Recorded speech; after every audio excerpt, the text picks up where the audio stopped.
जंग लड़ना चाहते हो?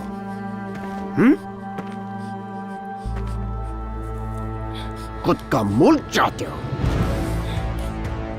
इतना हिम्मत!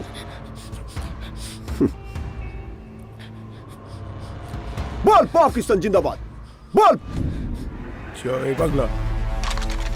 क्या बोला? जय बांग्ला। जय बांग्ला, जय बांग्ला। जय बांग्ला। जय बांग्ला।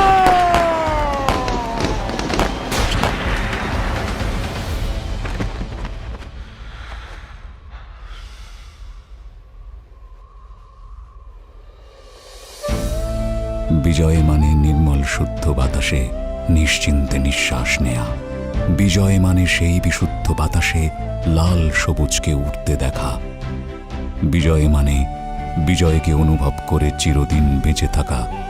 বিজয় মানে বিজয়কে অনুভব করে সৃষ্টি করা অসংখ্য বিজয় গাথা। এমন বিজয় গাথাই আমাদের সামনে এগিয়ে যাবার প্রেরণা। মজিদ ভাই এসে গেছেন, তাকে আপনারা স্লোগান দিয়ে অভিবাদন দেন। আমার দেশ তোমার দেশ, দেশ বাংলাদেশ, বাংলাদেশ স্বাধীন করো,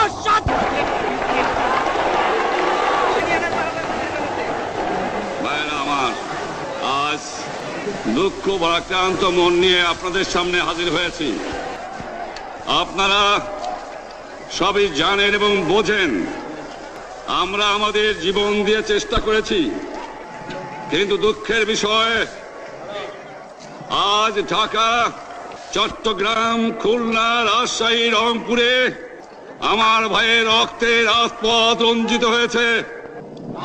আজ বাংলার মানুষ মুক্তি চায়, বাংলার মানুষ বাঁচতে চায়, বাংলার মানুষ তারা আজ তার অধিকার চায়। কিন্তু দুঃখের বিষয় আজ দুঃখের সঙ্গে বলতে হয় 23 বছরের করুণ ইতিহাস, বাংলার অত্যাচারের, বাংলার মানুষের রক্তের ইতিহাস, 23 বছরের ইতিহাস, মুমূর্ষ নরনারীর আর্তনাদের ইতিহাস, বাংলার ইতিহাস, এদেশের মানুষের রক্ত দিয়ে রাজপথ রঞ্জিত করার ইতিহাস। 1952 সালে রক্ত দিয়েছি, 1954 সালে নির্বাচনে জয়লাভ করেও আমরা গদিতে বসতে পারি নাই। 1958 সালে আইয়ুব খান মার্শাল ল জারি করে 10 বছর পর্যন্ত আমাদের গোলাম করে রেখেছে। 1967 সালে 6 দফার আন্দোলনের 7ই জুনে আমার ছেলেদের গুলি করে হত্যা করা হয়েছে। 1969 আন্দোলনে আইয়ুব খানের পতন হওয়ার পরে যখন ইয়াহিয়া খান সাহেব সরকার নিলেন, তিনি বললেন দেশে শাসনতন্ত্র দেবেন, গণতন্ত্র দেবেন, আমরা মেনে নিলাম।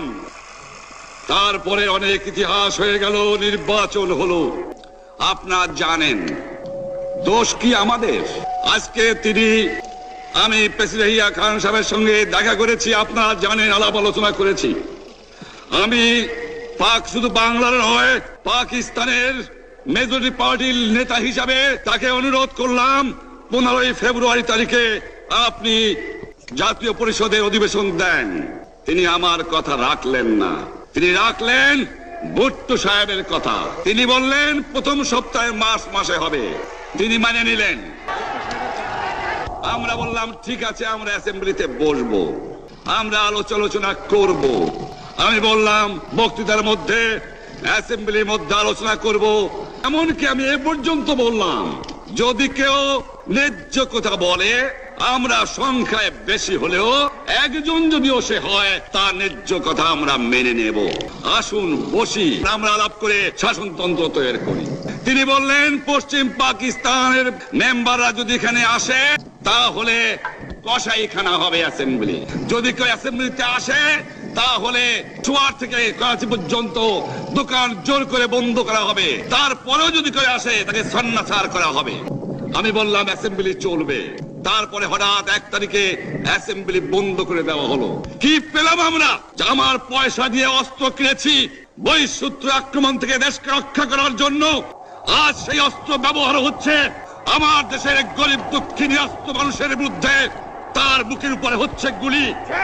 আমরা পাকিস্তানের সংখ্যাগুরু আমরা পাকিস্তানের সংখ্যাগুরু, আমরা বাঙালিরা যখনই ক্ষমতায় যাওয়ার চেষ্টা করেছি, যখনই এদেশের মালিক হবার চেষ্টা করেছি, তখনই তারা আমাদের উপর ঝাঁপিয়ে পড়েছেন। তারা আমাদের ভাই। আমি বলেছি তাদের কাছে এই কথা যে আপনারা কেন আপনার ভাইয়ের বুকে গুলি মারবেন? আপনাদের রাখা হয়েছে যদি বহিঃশত্রু আক্রমণ করে তার থেকে দেশকে রক্ষা করার জন্য। তারপরে উনি বললেন যে আমার নামে বলেছেন, আমি নাকি বলে স্বীকার করেছি যে 10 তারিখে রাউন্ড টেবল কনফারেন্স হবে। আমি উনাকে একথা বলে দেবার চাই, আমি তাকে তা বলি নাই। টেলিফোনে আমার সঙ্গে তার কথা হয়, তাকে আমি বলেছিলাম, জনাব ইয়াহিয়া খান সাহেব, আপনি পাকিস্তানের প্রেসিডেন্ট, দেখে যান, ঢাকায় আসেন কিভাবে আমার গরিবের উপরে, আমার বাংলার মানুষের বুকের উপরে গুলি করা হয়েছে, কি করে আমার মায়ের কোল খালি করা হয়েছে, কি করে মানুষকে হত্যা করা হয়েছে। আপনি আসুন, দেখুন, বিচার করুন, তারপরে আপনি ঠিক করুন। আমি এই কথা বলেছিলাম।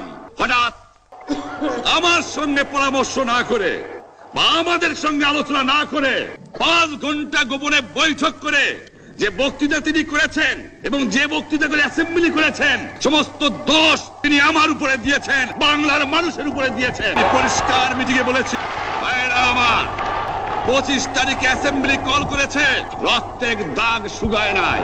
আমি 10 তারিখে বলে দিয়েছি যে ওই শহীদের রক্তের উপর দিয়ে পাড়া দিয়ে আরটিসিতে মুজিবুর রহমান যোগদান করতে পারে না। অ্যাসেম্বলি কল করেছেন, আমার দাবি মানতে হবে, প্রথম সামরিক আইন মার্শাল ল উড্র করতে হবে, সমস্ত সামরিক বাহিনীর লোকদের ব্যারাকে ফেরত দিতে হবে, এভাবে হত্যা করা হয়েছে তার তদন্ত করতে হবে, আর জনগণের প্রতিনিধির কাছে ক্ষমতা হস্তান্তর করতে হবে। তারপরে বিবেচনা করে দেখব আমরা অ্যাসেম্বলিতে বসতে পারবো কি পারবো না। এর পূর্বে অ্যাসেম্বলিতে বসার, আমরা অ্যাসেম্বলিতে বসতে আমরা পারি না। জনগণ সে অধিকার আমাকে দেয় নাই। ভাইরা আমার, তোমরা আমার উপর বিশ্বাস আছে, তোমরা আমার ভাই, তোমরা ব্যারাকে থাকো, কেউ তোমাদের কিছু বলবে না, কিন্তু আর আমার বুকের উপর গুলি চালাবার চেষ্টা করো না, ভালো হবে না। 7 কোটি মানুষকে তাবা রাখতে পারবো না। আমরা যখন মরতে শিখেছি তখন কেউ আমাদের দবাতে পারবে না। এ পর্যন্ত আমার এই দেশের মুক্তি না হবে, খাজনা ট্যাক্স বন্ধ করে দেওয়া হলো, কেউ দেবে না। তবে অনুরোধ করছি, আপনারা আমাদের ভাই, আপনারা দেশকে একেবারে জাহান্নামে ধ্বংস করে দিয়েন না। জীবনে আর কোনোদিন আপনাদের মুখ দেখা দেখি হবে না। যদিও আমরা শান্তিপূর্ণভাবে আমাদের ফয়সালা করতে পারি, তাহলে অন্তপক্ষে ভাই ভাই হিসেবে বাস করার সম্ভাবনা আছে।